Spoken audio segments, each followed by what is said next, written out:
Hi hello ನಮಸ್ಕಾರ ಸ್ನೇಹಿತರೆ, ರನ್ನ ಟಿವಿಗೆ ನಿಮ್ಮೆಲ್ಲರಿಗೆ ಸ್ವಾಗತ. ಉದಯ ವಾಹಿನಿಯಲ್ಲಿ ಹೊಸ ಧಾರಾವಾಹಿ ಒಂದು ಸದ್ಯದಲ್ಲಿಯೇ ಮೂಡಿ ಬರಲಿದೆ. ಅದೇ ಮೂಗುತಿ ಮಲ್ಲಿ ಎಂಬ ಹೊಸ ಧಾರಾವಾಹಿ. ಇದರ ಬಗ್ಗೆ ಇಂದಿನ ವಿಡಿಯೋದಲ್ಲಿ ತೆಗೆದುಕೊಂಡು ಬರೋಣ. ಮೊದಲ ಬಾರಿಗೆ ನಮ್ಮ ವಿಡಿಯೋ ನೋಡ್ತಿದ್ದರೆ ಉಚಿತವಾಗಿ ಸಬ್ಸ್ಕ್ರೈಬ್ ಮಾಡಿಕೊಳ್ಳಿ, ಪಕ್ಕದಲ್ಲಿರೋ ಬೆಲ್ ಐಕನ್ ಮೇಲೆ ಪ್ರೆಸ್ ಮಾಡಿ. ನೀವು ಸಹಿತ ಕನ್ನಡದ ಧಾರಾವಾಹಿಗಳನ್ನು ಇಷ್ಟಪಡುತ್ತಿದ್ದರೆ ಈ ವಿಡಿಯೋಗೆ ತಪ್ಪದೇ ಬಂದು ಲೈಕ್ ಮಾಡಿ.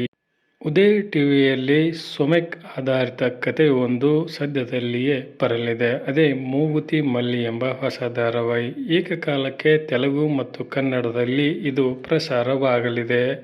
ಕನ್ನಡದಲ್ಲಿ ಮೂಗುತಿ ಮಲ್ಲಿ ಎಂದು, ತೆಲುಗಿನಲ್ಲಿ ಮುಕ್ಕೇರ ಮೀನಾಕ್ಷಿ ಎಂದು ಟೈಟಲ್ ಅನ್ನು ಇಟ್ಟುಕೊಂಡು ಸದ್ಯದಲ್ಲಿಯೇ ಆರಂಭವಾಗಲಿದೆ. ಇನ್ನು ಈ ಧಾರಾವಾಹಿಯಲ್ಲಿ ನಾಯಕಿಯಾಗಿ ಕೋಟಿ ಸಿನಿಮಾದಲ್ಲಿ ನಾಯಕನ ತಂಗಿ ಪಾತ್ರವನ್ನು ನಿರ್ವಹಿಸಿಕೊಂಡು ಹೋಗುತ್ತಿದ್ದ ತನುಜಾ ವೆಂಕಟೇಶ್ ಅವರು ಈ ಧಾರಾವಾಹಿಯಲ್ಲಿ ನಾಯಕಿಯಾಗಿ ಕಾಣಿಸಿಕೊಳ್ಳಲಿದ್ದಾರೆ. ಅದೇ ರೀತಿಯಾಗಿ ನಾಯಕರಾಗಿ ಅಂತರ್ಪಟ ಧಾರಾವಾಹಿಯ ನಾಯಕರಾಗಿದ್ದ ಚಂದನ್ ಗೌಡ ಅವರು ಈ ಧಾರಾವಾಹಿಯಲ್ಲಿ ನಾಯಕರಾಗಿ ಕಾಣಿಸಿಕೊಳ್ಳಲಿದ್ದಾರೆ. ಇದೊಂದು ಹೊಸತನ ಇರುವ ಕಥೆಯಾಗಿದ್ದು, ಈ ಧಾರಾವಾಹಿಯ ಕಲ್ಪನೆಯನ್ನ ಪರಮೇಶ್ವರ್ ಗುಂಡ್ಕಲ್ ಅವರು ರಚಿಸಿದ್ದಾರೆಂದೇ ಹೇಳಬಹುದು.